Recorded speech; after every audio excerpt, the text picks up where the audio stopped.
derive an expression for the frequency of longitudinal vibrations. Longitudinal వైబ్రేషన్కి సంబంధించి ఒక ఎక్స్ప్రెషన్ని డెరైవ్ చేయమని అడిగాడు. And of a bar free at both the ends, bar free వద్ద longitudinal వైబ్రేషన్కి సంబంధించిన ఒక ఎక్స్ప్రెషన్ని, అంటే దాని ఫ్రీక్వెన్సీకి సంబంధించిన ఎక్స్ప్రెషన్ని వాడు డెరైవ్ చేయమని అడిగాడు. సో ఇదంతా మనకి ఇందులో ఏ థియరీ పార్ట్ ఉండదమ్మా, మొత్తం ఈక్వేషన్ పార్టే ఉంటుంది ఈ question.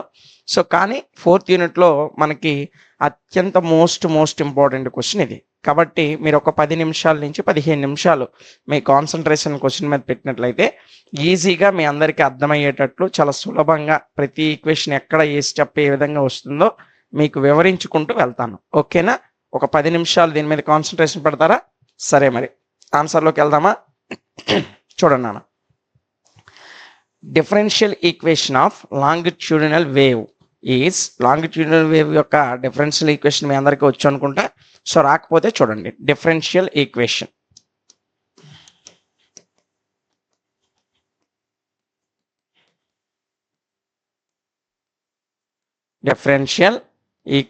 Of longitudinal vibration.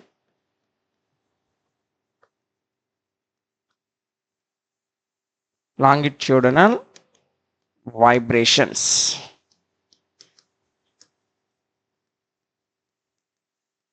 is y is equal to, మీ అందరికీ ఈక్వేషన్ రాకపోతే జాగ్రత్తగా చూడండి, లాంగిట్యూడినల్ వైబ్రేషన్ యొక్క డిఫరెన్షియల్ ఈక్వేషన్ ఏ విధంగా ఉంటుందో ఈ ఈక్వేషన్ కంపల్సరీగా మీకు రావాలి. కాబట్టి ఈ ఈక్వేషన్ మీకు ఒకవేళ రాకపోయి ఉండుంటే, తెలియకపోయి ఉండుంటే జాగ్రత్తగా చూడండి, చాలా ఈజీగా ఉంటుంది. ఓకేనా?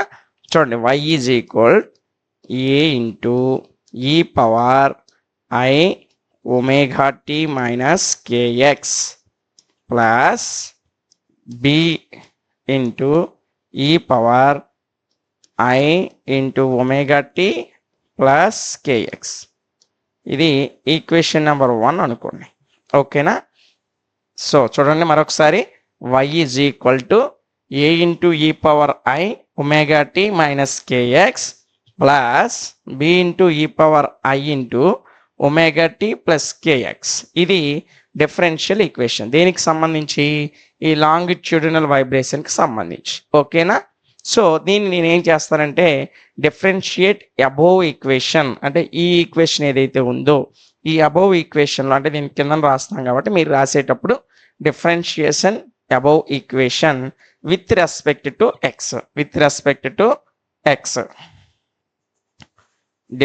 కనిపిస్తుందా?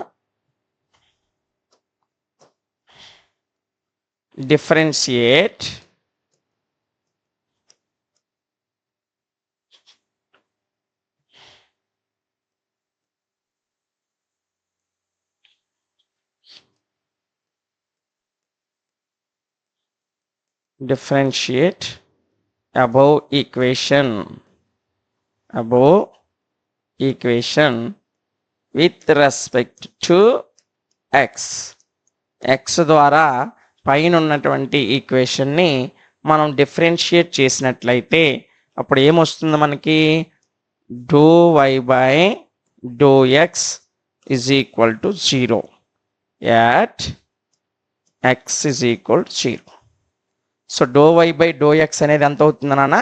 0 అవుతుంది. సో డిఫరెన్షియేట్ అంటే దీనికన్నా ముందు ఒక స్టెప్ చేస్తే మీకు క్లియర్గా అర్థమవుతుంది. ఒకసారి చూడండి. డైరెక్ట్గా వెళ్ళిపోతే కొంతమంది ఇబ్బంది పడే ఛాన్స్ ఉంది కాబట్టి నేను ముందు డిఫరెన్షియేట్ చేస్తున్నాను. డిఫరెన్షియేట్ చేసేటప్పుడు ఏమీ లేదు, డో వై బై, ఇది వై నాన్న,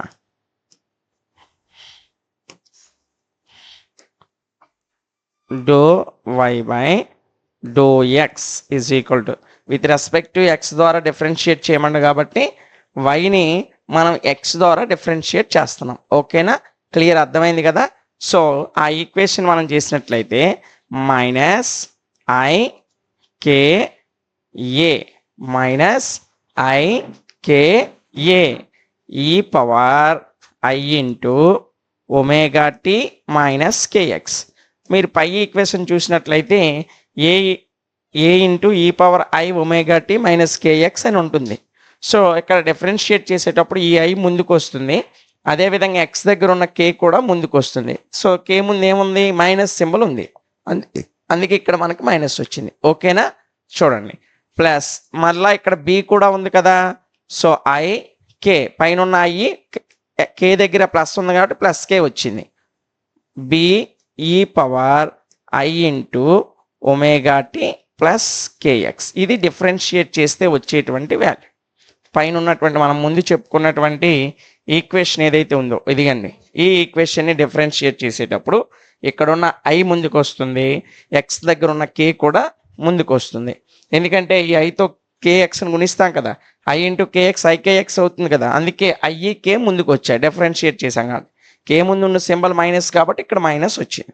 సో ఇక్కడ ఉన్న కే ముందు ఉన్న సింబల్ ప్లస్ కాబట్టి ఐకే ముందుకు వచ్చాయి. ఓకేనా, సో ఆ విధంగా మనం డిఫరెన్షియేట్ అనేది చేసాం. ఓకేనా, so applying first boundary condition, అంతకుముందు దీన్ని మనం ఈక్వేషన్ నెంబర్ 2 అనుకుందాం. సో మనం first differential equation of longitudinal wave యొక్క ఈక్వేషన్ ఏదైతే రాసుకున్నామో దాన్ని ఈక్వేషన్ నెంబర్ 1 అనుకున్నాం. సో దానికి డిఫరెన్షియేట్ చేసిన తర్వాత వచ్చినటువంటి దీన్ని ఈక్వేషన్ నెంబర్ 2 అనుకున్నాం. ఓకేనా, ఇప్పుడు నేను ఏం చేస్తానంటే applying first boundary condition to equation 2, equation 2కి నేను ఫస్ట్ బౌండరీ కండిషన్ అనేది అప్లై చేస్తున్నాను. సో అదే ఇక్కడ రాస్తున్నాను చూడండి, applying first boundary condition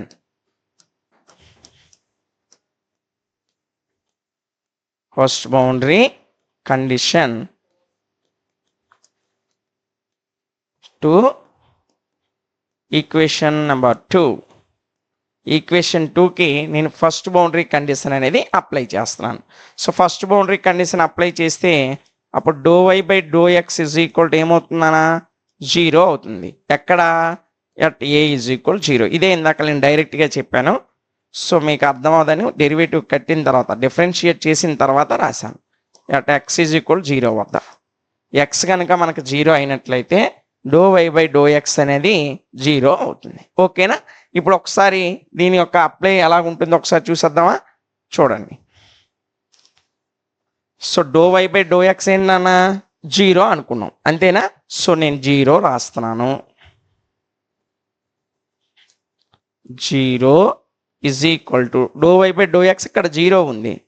so మనకు పైన ఏమొచ్చింది, do y by do x ఇది వచ్చింది కదా, minus i k a into e power i into omega t minus k x, ఈ వాల్యూ వచ్చింది కదా. సో దాన్నే, so do y by do x 0, do y by do x is equal to ఇది. So ఈ రెండు డో వై బై డో ఎక్సే కాబట్టి 0 is equal to ఇది రాస్తున్నాను. ఓకేనా, క్లియర్ కదా, డౌట్ లేదు కదా. చూడండి, ఆ పైన ఉన్నది నేను యాజ్ ఇట్ ఈజ్గా ఇక్కడ రాస్తున్నాను. ఈక్వేషన్ 2కి మనం కదా అప్లై చేస్తున్నాం, అందుకే ఈక్వేషన్ 2 ఏదైతే ఉందో అది నేను ఇక్కడ రాస్తున్నాను. 0 is equal to minus I K A e power I into omega t minus kx plus I K B e power I into omega t plus kx. ఎందుకు ఈ రెండు డో వై బై డో ఎక్స్లే, అందుకే ఈ రెండు 0 is equal to ఇది రాశాను. ఓకేనా, ఇక్కడ డౌట్ ఏం లేదు కదా. ఓకే, అలా చూడండి నాన్న, ఇక్కడ వరకు డౌట్ లేదు కదా. ఒకవేళ డౌట్ ఉంటే ఎలా వచ్చిందో ఒకసారి ముందుకు ఒక్క 30 సెకండ్స్ ముందుకు వెళ్తే మీకు ఈజీగానే అర్థమవుతుంది. ఓకేనా, సో ఇది do y by do x 0 అనేది, ఇది కూడా do y by do x, అందుకే నేను ఈ రెండు ఈజ్ ఈక్వల్ టు కింద రాసుకున్నాను. సో 0 ఈజ్ ఈక్వల్ టు ఇది రాశాను. ఓకేనా, క్లియర్ కదా ఇక్కడ వరకు. ఓకేనా, లేదు నాన్న. చూడండి, ఇప్పుడు ఇక్కడ కేక్ బదులు ఎంత వేయాలి, ఎక్స్కి బదులు ఎంత వేయాలన్నా 0 కదా వేయాలి, కాబట్టి నేను మరలా అదే రాస్తున్నాను. చూడండి, minus i into k a e power i omega t minus k ఎక్స్కి బదులు 0 రాశాను నాన్న, plus i into k b e power i omega t plus k into ఎక్స్కి బదులు 0 రాశాను. 0 into anything 0, 0 into anything 0. So 0 కాబట్టి మనం ఈ టర్మ్ రాయము, కాబట్టి 0 is equal minus i k a e power i into omega t. So ఈ term 0 అయిపోతుంది, ఓన్లీ ఒమేగా టీ మాత్రమే మిగులుతుంది. ప్లస్ ఇక్కడ ఏం మిగులుతుందో చూడండి, i k b e power i into omega t. ఓకేనా, అక్కడ ఆ టర్మ్ 0, ఇక్కడ ఈ టర్మ్ 0. సో ఈ రెండిట్లో ఏదైనా కామన్గా ఉందేటో చూడండి నాన్న. ఏదైనా కామన్ ఉందా? ఇక్కడ మైనస్ ఉంది, ఇక్కడ ఏమైనా కామన్ ఉందా చూడండి. 0 ఈజ్ ఈక్వల్ టు ఇక్కడ ఐ ఉంది, ఇక్కడ ఐ ఉంది, ఇక్కడ కే ఉంది, ఇక్కడ కే ఉంది, ఇక్కడ e power i omega tea ఉంది, అక్కడ ఈ పవర్ ఐ ఒమేగా టీ ఉంది. నేను ఇవన్నీ కామన్ తీస్తా. సో ఇవన్నీ కామన్ తీస్తే ఇక్కడ ఓన్లీ మైనస్ ఏ మిగిలింది, ప్లస్ ఇక్కడ ఓన్లీ బి మాత్రమే మిగిలింది. ఓకేనా, సో ఇదంతా దేనికి ఈక్వల్ అనా? 0కి ఈక్వల్. ఓకేనా కాదా? సో ఇప్పుడు మనం కనుక జాగ్రత్తగా చూసినట్లయితే హియర్ ఇక్కడ i k e power i omega t does not is equal 0. So మనం ఏదైతే బయటికి కామన్ తీసామో ఈ పవర్ ఐ ఒమేగా టీ ఇదంతా రాయాల్సిన అవసరం లేదు, రాసినా పర్లేదు. ఈ పవర్ ఐ ఒమేగా టీ అనేది 0కైతే ఈక్వల్ కాదు. ఇది 0కి ఈక్వల్ కాదు అంటే దాని అర్థం ఏంటి? ఇది ఈక్వల్ అవ్వాలి కదా. ఎందుకు అవ్వాలి సార్? దీని అంతటి మొత్తం ఎంత? 0. సో ఏదైనా ఒక ప్రోడక్ట్ని ఇంకొకటి గుణిస్తున్నప్పుడు, అంటే ఏదైనా ఒక భాగాన్ని ఇంకొక భాగంతో మనం గుణించేటప్పుడు మనకు ప్రోడక్ట్ 0 వచ్చిందంటే ఆ రెండిట్లో ఏదో ఒకటి కంపల్సరీగా 0 అవ్వాలి. ఇప్పుడు 100 ఇంటూ సంథింగ్ 0 అవ్వాలంటే 100ని 0తో గుణిస్తేనే 0 అవుతుంది. ఇంకే నెంబర్తో గుణించినా ఎయిదర్ పాజిటివ్ నెయిదర్ నెగిటివ్. అయితే పాజిటివ్ అయినా అవ్వచ్చు, నెగిటివ్ అయినా అవ్వచ్చు, అంతేకాని 0 రాదు. కానీ 100ని దేంతో గుణిస్తే 0 వస్తుందంటే 0తో గుణిస్తేనే 0 వస్తుంది. కాబట్టి ఇక్కడ e power i omega tea అనేది 0 కాదు. అప్పుడు ఏమవుతుంది? ఖచ్చితంగా then minus a plus b is equal 0 అవుతుంది. కాబట్టి then minus a plus b is equal to 0. So ఇక్కడ minus a plus b is equal 0 కదా నాన్న. సో ఈ మైనస్ ఏ అటు వెళ్ళిపోయింది అనుకో నాన్న, ఏమవుతుంది? బి ఈజ్ ఈక్వల్ టు ఏ అవుతుంది. ఈ మైనస్ ఏ అటు వెళ్ళిపోతే ప్లస్ ఏ అవుతుంది. కాబట్టి బి ఈజ్ ఈక్వల్ టు ఎంత వచ్చింది నాన్న? ఏ వచ్చింది. సో నేను ఏం చేస్తానంటే ఈ బి విలువ తీసుకెళ్ళి మనం ఫస్ట్ ఈక్వేషన్ నెంబర్ 1 అనుకున్నాం కదా, అక్కడ సబ్స్టిట్యూట్ చేస్తాను నాన్న. So substitute b in equation 1. Equation number 1లో నేను బి వాల్యూ సబ్స్టిట్యూట్ చేస్తున్నాను. సో మీరు ఒకసారి ముందుకెళ్తే ఈక్వేషన్ నెంబర్ 1 ఏంటో తెలుస్తుంది. ఆల్రెడీ మీరు కంటిన్యూ అవుతూ ఉంటే ఈక్వేషన్ నెంబర్ 1 ఈ పాటికే మీకు తెలిసిపోవాలి. సో ఈక్వేషన్ నెంబర్ 1 ఏంటన్నా మనకి y is equal to a into e power i into omega t minus k x, అక్కడ ప్లస్ బి ఇంటూ అని ఉంటుంది. సో బి విలువ ఎంతకు సమానం? ఏకి సమానం. సో ఇక్కడ బి రాయకుండా నేను మరలా ఏ రాస్తున్నాను. A into e power i into omega t plus k x. అర్థమైందా? ఇక్కడ ఏ ఎందుకు వచ్చిందో? ఫస్ట్ ఈక్వేషన్లో ఇక్కడ బి ఉంటుంది, కానీ మనం already b is equal to ఏంటని నిరూపించాం? ఏ అని నిరూపించాం. అందుకే నేను ఫస్ట్ ఈక్వేషన్లో బికి బదులు ఏ తీసుకున్నాను. ఓకే కదా? క్లియర్ కదా? ఇక్కడ వరకు క్లియరేనా? చూడండి. సో ఇక్కడ మనం జాగ్రత్తగా చూసినట్లయితే దేనికి దాన్ని సెపరేట్ చేసుకుంటూ వెళ్ళిపోతాను నాన్న. చూడండి, ఏ into e power i into omega t into e power i into minus i into k x అని రాద్దాం, లేదా ఐ ఇంటూ కేఎక్స్ అని మైనస్ కేఎక్స్ అని రాసుకున్నా పర్లేదు, అది మీ ఇష్టమే, ఎలా రాసినా పర్లేదు. చూడండి, e power i into minus k x అని రాస్తున్నాను. ఏమి లేదు నాన్న, ఏకి ఏ యాజ్ ఇట్ ఈజ్గా రాశాను. సో నేను ఇక్కడ e power i into omega t ఒక భాగం, ఈ పవర్ ఐ ఇంటూ కేఎక్స్ ఒక భాగం కింద రాశాను. అంతే, ఇంకేం రాయలే ఇక్కడ కొత్తగా. మరలా ఇక్కడ చూడండి, ఏ into e power i into omega t into e power i into k x, ఇక్కడ కూడా విడగొట్టాను నాన్న. ఓకేనా? సో ఈ రెండిట్లో ఏమైనా కామన్గా ఉందా చూడండి. రైట్, ఏ కామన్గా ఉంది. అదేవిధంగా e power i into omega t కూడా కామన్గా ఉంది. ఇక్కడ ఏం మిగిలింది ఈ రెండిట్లో? E power minus i into k x మిగిలింది. ఈ మైనస్ ముందుకు తీసాను నాన్న. Plus e power i into kx అనేది మిగిలింది. ఓకేనా? So A e power i omega tea తీసేస్తే ఇక్కడ మిగిలింది రాసా, మధ్యలో గుర్తు ప్లస్. ఇక్కడ A e power i omega t common తీసా, ఇక్కడ మిగిలింది ఇందులో రాసా. ఓకేనా, క్లియర్ కదా. సో నేను ఏం చేస్తున్నానంటే ఇక్కడ ఉన్న యాజ్ టీజ్గా అలాగే రాస్తున్నాను. చూడండి నాన్న, is equal e power i omega t into లోపల గుణించేయండి నాన్న, e power minus i into k x minus i k x plus e power i into k x i k x. ఇది లోపల ఉన్న రెండు నేను గుణించేసాను నాన్న. సో ఇప్పుడు నేను ఏం చేస్తానంటే మన ఈక్వేషన్ కోసం ఒకసారి 2తో గుణించి ఒకసారి 2తో భాగించేస్తున్నాను నాన్న. సో 2తో గుణించి 2తో భాగించేటప్పుడు 2 into A e power i omega t, e power i omega t into e power minus i k x plus e power i k x by 2. చూడండి, ఇక్కడ 2తో భాగించాను, ఇక్కడ 2తో గుణించాను. సో ఈ రెండు ఏమవుతున్నాయి, గుణిస్తున్నాయి కదా. గుణించేటప్పుడు ఈ 2కి 2కి పోతే మళ్ళీ ఆ పైన వాల్యూ కదా వస్తుంది. సో అందుకే ఒకసారి 2తో గుణించి ఒక 2తో భాగించేసా. సార్ మరి మీరు ఎందుకు ఇలా రాశారు అని అంటే, ఎందుకు రాశారంటే ఇదంతా దేని వాల్యూ నాన్న, వై వాల్యూ అంతే కదా. So why 2a into e power i omega tea, దీని మొత్తాన్ని నేను కాస్ కేఎక్స్ అని రాస్తున్నాను. ఏం రాస్తున్నానా, కాస్ కేఎక్స్. ఇది e power minus i k x plus e power i k x by 2 అంటే ఎంత అంటే కాస్ కేఎక్స్ నాన్న. ఓకేనా, కాబట్టి నేను ఈ కాస్ కేఎక్స్ రావడం కొరకు ఇక్కడ ఒక 2తో గుణించి ఇక్కడ ఒక 2తో భాగించాను. సో అందుకే ఇక్కడ మనకు కాస్ కేఎక్స్ అనేది వచ్చింది. సో దీన్ని ఈక్వేషన్ నెంబర్ 3 అనుకున్నా. కాబట్టి ఈ పాయింట్ మాత్రం గుర్తుపెట్టుకోండి. ఏ పాయింట్, ఒక 2తో గుణించి ఒక 2తో భాగించాలి అనే పాయింట్ మీరు గుర్తుపెట్టుకోవాలా. ఓకేనా.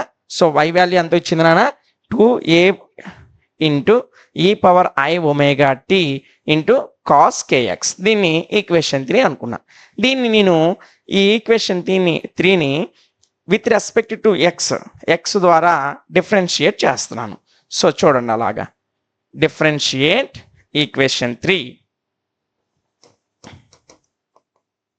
Differentiate equation 3 with respect to x. ఈ ఈక్వేషన్ 3ని విత్ రెస్పెక్ట్ టు ఎక్స్ ద్వారా డిఫరెన్షియేట్ చేస్తే మనం ఏం పొందుకుంటామంటే ఏం పొందుకుంటామంటే do y by do x. ఏనా, ఎక్స్ ద్వారా డిఫరెన్షియేట్ చేస్తున్నాం కదా, అందుకే do y by do X అని రాస్తాం. ఈజ్ ఈక్వల్ టు ఇక్కడ ఎప్పుడైనా సరే కాస్ ఎక్స్ని డిఫరెన్షియేట్ చేస్తే మనకి ఏమొస్తుంది నాన్న, మైనస్ సైన్ ఎక్స్ వస్తుంది. కానీ ఇక్కడ ఏం రాసాం, కాస్ కేఎక్స్. ఎక్స్కి ముందు ఏముంది, కే ఉంది. కాబట్టి మనకి కాస్ కేఎక్స్కి బదులు మైనస్ సైన్ కేఎక్స్ వస్తుంది. మైనస్ సైన్ కే అనేది ముందుకు వస్తుంది, మైనస్ కే ఇంటూ సైన్ ఎక్స్ వస్తుంది. ఓకేనా. సో కాస్ కేఎక్స్కి బదులు ఏమొస్తుంది, సైన్ కేఎక్స్ అని వస్తుంది. A sine k x, minus sine k x. మరలా కే కూడా ఉంది కాబట్టి ఆ కే ఏమొస్తుంది, ముందుకు వస్తుంది. కాబట్టి నేను ఈ 2aeని మైనస్ 2 అలాగే ఉంది. మైనస్ ఎందుకు వచ్చిందంటే ఇప్పుడే చెప్పాను, కాస్ ఎక్స్కి డిఫరెన్షియేట్ చేస్తే మైనస్ సైన్ ఎక్స్ వస్తుందని. కాబట్టి కాస్ ఎక్స్ని డిఫరెన్షియేట్ చేశాను కాబట్టి మైనస్ వస్తుంది, కాబట్టి ఆ మైనస్ నేను ముందే పెట్టుకున్నా. 2aకి బదులు ముందు ఏమొస్తుంది అన్నాను, ఇక్కడ ఈ ఐ ఉంది కదా, ఈ ఐ కూడా ముందుకు వస్తుంది. అదేవిధంగా అక్కడ ఉన్న కే కూడా ముందుకు వస్తుంది. 2ik, ఆ తర్వాత మిగతాది రాయాలన్న. A e power i omega t differentiate చేసేటప్పుడు ఈ పైన ఉన్న ఐ ముందుకు వస్తుంది, కాస్ కేఎక్స్లో ఉన్న కే ముందుకు వస్తుంది. కాస్ కేఎక్స్ అనేది మైనస్ సైన్ కేఎక్స్గా మారుతుంది. ఆ పాయింట్ గుర్తుపెట్టుకోండి. డిఫరెన్షియేట్ చేసి ఆల్రెడీ ఈ ఫార్ములాస్ మీద గ్రిప్ ఉన్న వాళ్ళు ఈజీగానే రాసేస్తారు, లేని వాళ్ళు అది గుర్తుపెట్టుకోండి. ఓకేనా. సో కాస్ కేఎక్స్ అనేది ఏ విధంగా మారుతుంది, సైన్ కేఎక్స్గా మారుతుంది. ఇది ఈక్వేషన్ 4 అనుకోండి. సో ఈక్వేషన్ 3ని డిఫరెన్షియేట్ చేస్తే ఈ విధంగా వచ్చింది. నేను దీనికి సెకండ్ బౌండరీ కండిషన్ అనేది అప్లై చేస్తాను. ఓకేనా. Apply second boundary condition, apply second boundary condition to equation 4. To equation 4. దేనికి నాన్న? ఈక్వేషన్ 4కి నేను సెకండ్ బౌండరీ కండిషన్ అనేది అప్లై చేస్తున్నాను. సెకండ్ బౌండరీ కండిషన్ అనేది అప్లై చేస్తున్నాను. అప్పుడు ఏమవుతుంది? Do y by do x is equal to 0 at ఇక్కడ x is equal to l అవుతుంది. X is equal to l వద్ద do y by do x అనేది 0.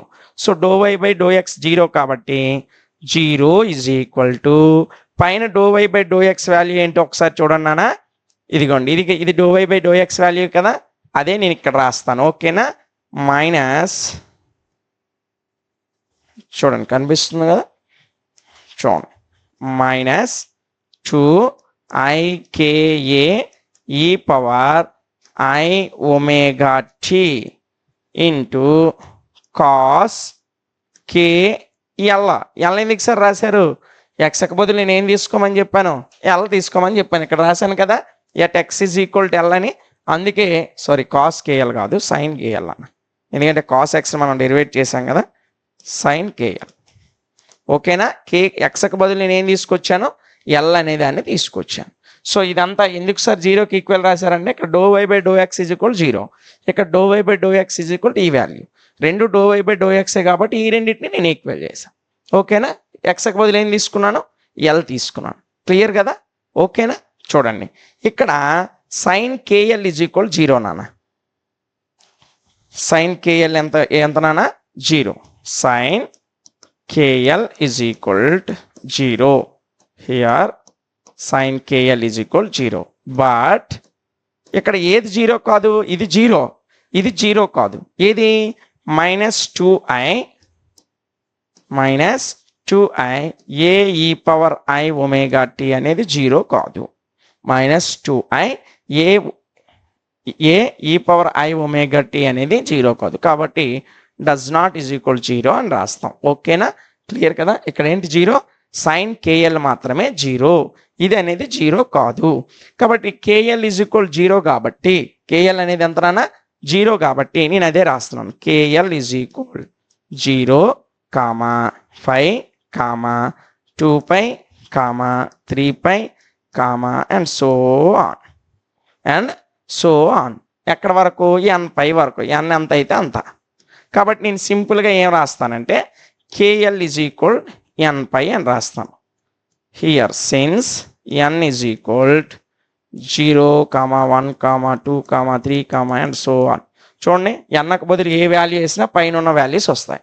సో nకు బదులు నేను 0 వేసాను అనుకోండి, 0 ఇంటూ π 0. nకు బదులు 1 వేసాను అనుకోండి, 1 ఇంటూ π π. nకు బదులు 2 వేస్తే 2 ఇంటూ π 2π. nకు బదులు 3 వేస్తే 3 ఇంటూ π 3π. ఓకేనా? అందుకే నేను సింపుల్గా KL is equal to nπ since n is equal 0, 1, 2, 3 and so on అని రాశాను. ఓకేనా? సో ఇలా వచ్చింది నాన్న. ఇప్పుడు మీ అందరికీ తెలుసు K అంటే ఏంటి నాన్న? K వాల్యూ మీ అందరికీ తెలుసు కదా, K అంటే W/C. కాబట్టి నేను Kకి బదులు W/C రాస్తున్నాను నాన్న. W/C. ఈ ఎల్కి ఎల్ ఇలాగే రాస్తున్నాను. n ఈజ్ ఈక్వల్ పై అని రాస్తున్నాను. తెలియని వాళ్ళ కొరకు ఇక్కడ రాస్తున్నాను చూడండి. K is equal to W/C. అది ఇలా రాసి పక్కన రాసుకోండి. K ఈజ్ ఈక్వల్ టు ఎంత నాన్న? W/C. So W/C is equal L కదా. నాకు ఇక్కడ W వాల్యూ కావాలన్న. సో W ఒక్కటి ఇక్కడ ఉంచితే ఈ C ఇటు భాగిస్తుంది కాబట్టి అటు వెళ్తే ఏమవుతుంది? గుణిస్తుంది నాన్న. సో ఇక్కడ గుణిస్తుంది. ఈ ఎల్ ఇక్కడ గుణిస్తుంది కాబట్టి ఇటు వస్తే ఏమవుతుంది? భాగిస్తుంది నాన్న. So W is equal nπ/L into C. nπ/L into C. దేని వాల్యూ వచ్చింది నాన్న? W వాల్యూ అనేది వచ్చింది. కానీ ఇక్కడ మనం గుర్తించుకోవాల్సిన వాల్యూ ఏంటంటే W is equal to 2π/F, small f, capital F రాయకూడదు. W is equal 2πF. కాబట్టి నేను Wకి బదులు 2πF కూడా యాడ్ చేస్తున్నాను నాన్న. ఇదంతా ఎందుకు తీసుకొస్తున్నాను? ఫ్రీక్వెన్సీ యొక్క డెరివేటివ్ ఈక్వేషన్ అనేది, ఫ్రీక్వెన్సీ యొక్క ఈక్వేషన్ అనేది మనకు కావాలి. సో ఇదిగోండి, ఇక్కడ F వచ్చింది కదా, Wకి బదులు 2πF అనేది రావాలి. F అంటే దేన్ని సూచిస్తుంది? ఫ్రీక్వెన్సీని సూచిస్తుంది. మనకు కావాల్సిన ఫార్ములా ఏంటి? లాంగిట్యూడల్ వేవ్స్ యొక్క ఫ్రీక్వేషన్ ఫార్ములా కావాలి. కాబట్టి నేను Wకి బదులు 2πF రాస్తున్నాను. Is equal nπ/L into C. So మనకు ఫ్రీక్వేషన్ కావాలి కాబట్టి F is equal n pi by L into C. ఈ 2π అటు వెళ్ళిపోయింది అనుకో, భాగిస్తుంది కదా నాన్న, 1/2π అయ్యింది. ఓకేనా? సో ఇక్కడ మనం జాగ్రత్తగా చూసినట్లయితే ఈ పైకి క్యాన్సిల్ అయిపోతుంది నాన్న. క్యాన్సిల్ అయిపోతే మనకి ఏం మిగులుతుంది చూడండి. ఆ 5కి క్యాన్సిల్ అయిపోతే మనకి f is equal n/2l into c మిగులుతుంది. F is equal to n/2l into c అనేది మిగులుతుంది. మనకి సి వాల్యూ కూడా తెలుసు. సి వాల్యూ ఏంటి? √y/p. సి వాల్యూ ఎంతనా? √y/p అని తెలుసు. అది కూడా ఇక్కడ మనం అప్లై చేసేద్దాం. ఓకేనా? F is equal n/2l into √y/p. ఓకేనా? సో మనం లాంగిట్యూడల్ వైబ్రేషన్కి సంబంధించిన ఫ్రీక్వెన్సీ ఫార్ములా రాసేసాం. సో దీన్ని సింపుల్గా ఎలా రాస్తామంటే Fn is equal n/2l into √y/p అని రాస్తాం నాన్న. ఇదే లాంగిట్యూడల్ వైబ్రేషన్కి సంబంధించిన ఫ్రీక్వెన్సీ ఫార్ములా. ఇది నాన్న. ఇక్కడ వరకు మనం కంపల్సరీగా రాయాల్సిందే. చాలా ఈజీగానే ఉంటుంది. కాకపోతే మనం ఎక్కడ 2 తీసుకొని 2 చేత గుణించి భాగించాం, ఎక్కడ సెకండరీ బౌండరీ కండిషన్ అనేది యాడ్ చేసాం, ఎక్కడ దేని ద్వారా డిఫరెన్షియేట్ చేసాం అనే విషయాలని గుర్తుపెట్టుకోవాలి. అదేవిధంగా కే వాల్యూ ఎంత, డబ్ల్యూ వాల్యూ ఎంత, సి వాల్యూ ఎంత అనే పాయింట్స్ గుర్తుపెట్టుకోవాలన్న. అంతే, చాలా ఈజీగానే ఉంటుంది. మనకి ఎక్కువసేపు చెప్పినట్టు ఉంటుంది, కానీ మీకు అర్థం అవ్వాలని చెప్పి స్లోగా ఒక్కొక్క స్టెప్ అర్థమయ్యేటట్టు నెమ్మదిగా చెప్పుకుంటూ వచ్చాను. మీరు ప్రాక్టీస్ చేస్తే ఒక 10 నిమిషాలు క్వశ్చన్ నాన్న, అంతే. 10 నిమిషాలు మీరు కాన్సన్ట్రేషన్తో ప్రాక్టీస్ చేస్తే ఈజీగా 10 మార్కులు వచ్చేస్తాయి. కాబట్టి ఏం లేదు, 1కి 2 సార్లు వింటే ఈజీగానే మీకు వచ్చేస్తాయి. కాకపోతే ఇక్కడ మనకి విత్ ద బోత్ ఎండ్స్ రెండిట్ల దగ్గర కూడా ఫ్రీక్వెన్సీకి అదేవిధంగా వి యొక్క రేషియో కూడా అడిగాడు, కాబట్టి అది కూడా ఒకసారి చూసేద్దాం నాన్న. సో క్వశ్చన్ ఒకసారి వాడు ఏం చేస్తాడంటే 2 క్వశ్చన్లు కలిపి ఒక క్వశ్చన్ కింద ఇస్తాడు. కాబట్టి అది కూడా రాసేద్దాం, ఎందుకు వచ్చిన బాధ. ఇదిగోండి, if n is equal to 1, ఈ n విలువ 1 అయినట్లయితే ఇక్కడ n ఉంది కదా నాన్న, F1 is equal to n value ఎంత? 1. కాబట్టి 1/2l ఇంటూ √y/p. దీన్ని మనం ఏమంటామంటే ఫస్ట్ ఫండమెంటల్ ఫ్రీక్వెన్సీ అంటాం. దీన్ని ఏమంటాం నాన్న? ఫండమెంటల్ ఫ్రీక్వెన్సీ అంటాం నాన్న F1ని. ఇది కూడా రాయండి నాన్న. హాఫ్ మార్క్ కూడా తీయడానికి వాడికి ఛాన్స్ ఉండదు, రాయాల్సిన అవసరం లేదు. కానీ రాస్తే వాడు తీయడానికి ఎక్కడ ఛాన్స్ వాడికి ఉండదు, అంతా రాశాడు అని. ఒకవేళ n ఈజ్ ఈక్వల్ 2 అయింది అనుకో నాన్న, ఇఫ్ n ఈజ్ ఈక్వల్ 2 అయితే F2 is equal to 2 into 1/2l into √y/p అవుతుంది. సో సింపుల్గా చూడండి, F2 is equal to 2 into ఈ మొత్తం F1 కదా నాన్న, ఇదిగోండి పైనే ఉంది 1/2l ఇంటూ, ఇదిగోండి F1 అంటే 1/2l ఇంటూ √y/p కదా. అందుకే ఈ మొత్తాన్ని నేను F1 రాస్తున్నాను. ఓకేనా? F2 is equal to 2F1. F2 is equal to ఏం రాస్తానన్నా? 2F1 అవుతుంది. అంటే n విలువ 2 అయినట్లయితే అప్పుడు ఫ్రీక్వెన్సీ 2 అనేది 2F1, F1కి 2 రెట్లు. సో F2 అనేది F1కి 2 టైమ్స్ ఉంటుంది. దీన్నే మనం ఫస్ట్ ఓవర్ టోన్ అని పిలుస్తాం. ఏమని పిలుస్తాం నాన్న? ఫస్ట్ ఓవర్ టోన్ అని పిలుస్తాం. ఓకేనా? ఒకవేళ ఇంకా ఎన్నైనా రాసేస్తావు నాన్న, ఇంకా నీ ఓపికే. ఇంకొకటి రాసి నేను ఆపేస్తాను. If n is equal to 3 అయింది అనుకోండి, అప్పుడు F3 is equal to 3 into 1/2l into √y/p. So సింపుల్గా దీన్నే F3 is equal to 3 into ఇదంతా F1 నాన్న, సో 3F1 అంటాం. దీన్ని సెకండరీ ఓవర్టర్న్ అని అంటాం. సెకండ్